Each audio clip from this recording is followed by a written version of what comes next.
बिस्मिल्लाहिर्रहमानिर्रहीम।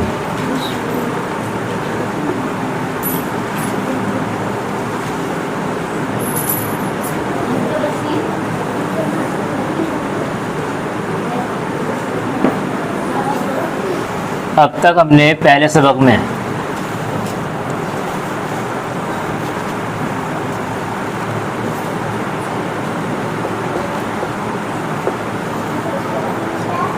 कायदे का असल नाम, मशहूर नाम क्या था और उसके साथ साथ एक दुआ पढ़ी थी। असल नाम क्या है? असल नाम नूरानी कायदा।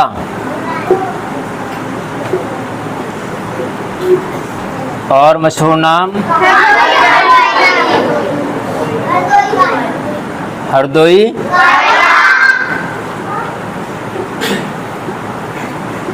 कायदा। ठीक है, इसके आगे हमने एक दुआ याद करी थी जो सबने सुना भी दी अल्हम्दुलिल्लाह ठीक ठाक। और अब जो हम शुरू करेंगे वो तख्ती नंबर 1 शुरू करेंगे।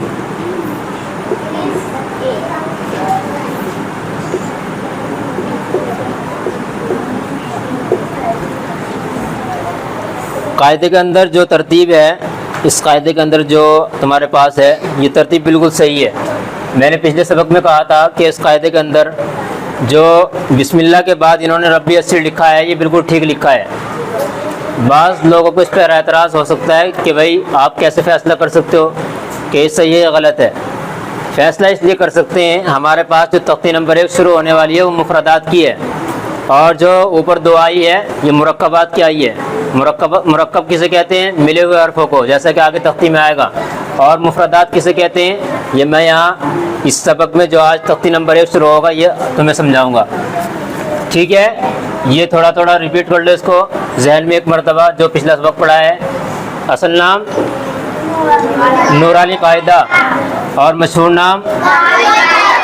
कोई तुमसे सवाल करने लगे कि भाई हरदोई कायदे का पूरा नाम क्या है, क्या जवाब दोगे? नूरानी कायदा कामिल हरदोई, ये पूरा जवाब देना है। और पहले जब जवाब देना है वो सिर्फ एक जवाब देना है, वो क्या है? हरदोई कायदा। जैसे ही कोई सवाल करे कौन सा कायदा पढ़ते हो? हरदोई कायदा। यहाँ पर बात ख़त्म हो जाएगी। उसके बाद ये दुआ तुमने जो याद करी थी आखिर तक ये तुमने सुना दी है। आज हमारा सबक शुरू होगा सबक नंबर 2 और तख्ती नंबर 1 से स्टार्ट होगा।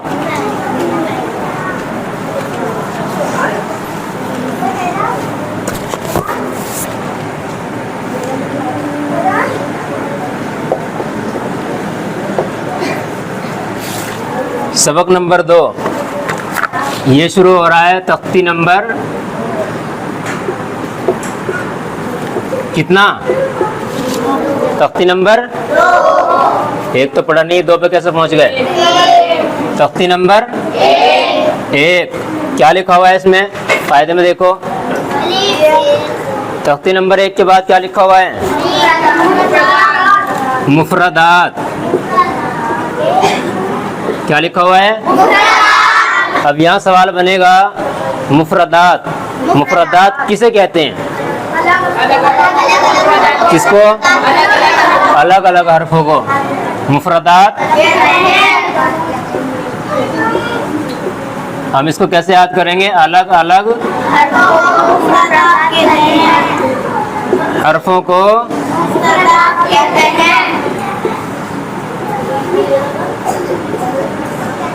मुफरदात कहते हैं। ठीक है, क्यों? इसलिए कि इस तख्ती के अंदर जितने भी हरूफ हैं सब क्या हैं? अलग अलग लिखे हुए हैं। जैसे अलिफ बा ता अलिफ से लेकर या तक सारे के सारे क्या हैं? अलग अलग हरूफ हैं। इस वजह से इसको क्या कहेंगे? मुफरदात कहेंगे। ठीक है, इसमें कुछ नुक्तों की पहचान भी करनी पड़ेगी। बाज़ हरूफ एक जैसे हैं शक्ल के हिसाब से और बाज़ हरूफ अलग अलग हैं, और जो शक्ल के हिसाब से एक जैसे हैं उनमें नुक्तों की वजह से फ़र्क हो जाता है। ठीक है, जैसे ये तुम्हारे सामने एक हरूफ बना हुआ है यहाँ पे, अगर इसके नीचे एक नुक्ता लगा दिया तो बा बन गया, और अगर एक दो नुक्ते ऊपर लगा दिए ता बन गया, फिर एक और लगा दिया सा बन गया, और इन तीनों को हटा करके सिर्फ एक नुक्ता ऊपर लगा दे तो क्या बनेगा? नून। और थोड़ा सा इसी को यहीं पे घुमा दूं और यहाँ एक नुक्ता रख दूं फा, और इसी के ऊपर एक और रख दूं काफ। ये सब के ज़हन में होना चाहिए। तुम्हारी जो तरतीब है, जो हरदोई कायदे वाले हैं, ये उन छोटे बच्चों से अलग है, क्योंकि उन्होंने नुक्तों की पहचान नहीं, तुम्हें पहचान है। इस वजह से तुम्हारे सामने अगर किसी तरह भी कोई लफ्ज़ बना हुआ आ जाए, जैसे आगे खुद कायदे के अंदर आएगा भी, थोड़ा सा बस इशारा होगा उस पर, ऐसा होगा, उसके ऊपर भी नुक्ता हो सकता है और नीचे भी नुक्ता हो सकते हैं उसके, और एक नुक्ता भी हो सकता है, तीन नुक्ते भी हो सकते हैं, और एक ऊपर भी हो सकता है और नीचे भी हो सकता है। उसके हिसाब से तुम्हें खुद फैसला करना है क्या हरूफ यहाँ होता है। ठीक है, आज हमारी जो तख्ती शुरू होगी ये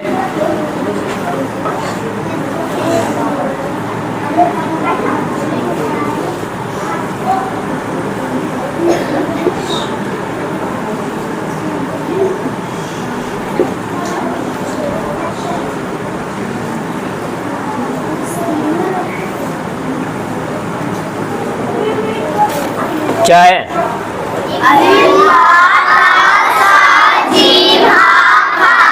ये फर्क होता है पढ़ने लिखने में। अभी अदायगी नहीं है, इनको अदा करने के लिए हमें कुछ चीज़ों का ख्याल करना पड़ता है, जिनको मखरज कहा जाता है। ये लफ्ज़ कहाँ से निकलते हैं, कैसे निकलते हैं, ये तुम्हें समझना ज़रूरी है, जिसके लिए अगले सबक में तुम्हारे लिए पूरी तरतीब लिख के भी समझाई जाएगी, और तुम्हें अगर हो सका तो शक्ल के हिसाब से भी दिखाई जाएगी कि कैसे होते हैं, चाहे वो कागज़ के ऊपर हो या किसी तरीके के ऊपर हो। जैसे तुमने पढ़ दिया अलिफ बा ता सा जीम हा खा, तुमने पढ़ तो दिया लेकिन अदायगी नहीं है, न पढ़ने में और सुनने में किसी को मज़ा आएगा। इस वजह से ये तुम्हारा पढ़ना लिखना सब इस तरह का बेकार हो जाएगा, और इसका कोई फ़ायदा नहीं है कि भाई तुमने क्या पढ़ दिया, और कोई इसको समझता भी नहीं है। हमारे यहाँ इसी तरह पढ़ा जाता है, क्योंकि अब तक पढ़ाया नहीं किसी ने, तो तुम भी ऐसे ही पढ़ रहे हो। तो ये जो हरूफ पढ़े गए हैं ये अलग तरतीब के हिसाब से पढ़े जाएंगे। कहाँ से निकल रहा है तुम्हें इसका भी पता लग जाएगा, और क्यों निकल रहा है, कैसे निकल रहा है, सब तुम्हें इसका अगले सबक में इंशाल्लाह पता लग जाएगा। आज हमें जो सबक याद करना है तख्ती नंबर 2 के 1 के अंदर, ये क्या है? तख्ती नंबर 1 मुफरदात। मुफरदात किसे कहते हैं? सवाल बनता है एकदम, तो फ़ौरन जवाब देना है। अलग अलग हरफों को मुफरदात कहते हैं। क्यों कहते हैं? इन हरफों को मुफरदात क्यों कहा गया है? इस तख्ती का नाम मुफरदात क्यों रखा गया है? इस तख्ती के अंदर सारे हुरूफ क्या हैं? अलग अलग लिखे गए हैं, इस वजह से इस तख्ती को मुफरदात कहते हैं। आज का सबक हमारा यही रहेगा, और पिछले सबक को आप कई मरतबा, 4 मरतबा, 5 मरतबा, जितनी मरतबा भी याद कर सको, देख सको, उसके हिसाब से तुम उसे अपने हिसाब से याद करते रखना, और आगे चल करके तुम्हें बार बार पीछे भी लौटाता रहूँगा, क्योंकि ये चीज़ ऐसी होती है कि अगर पीछे ज़हन नहीं पहुँचाओगे तो भूल जाओगे, सारा का सारा हवा हो जाएगा फिर ये। इस वजह से जो देखता है फ़ोन पे तो वो भी ठीक है, जो नहीं देखता है कम से कम दूसरे के साथ अपना, एक दूसरे के साथ क्या करते रहे? मशक करते रहें, एक दूसरे से सवाल जवाब करते रहें, तो तुम्हें याद करने में आसानी रहेगी। ठीक है।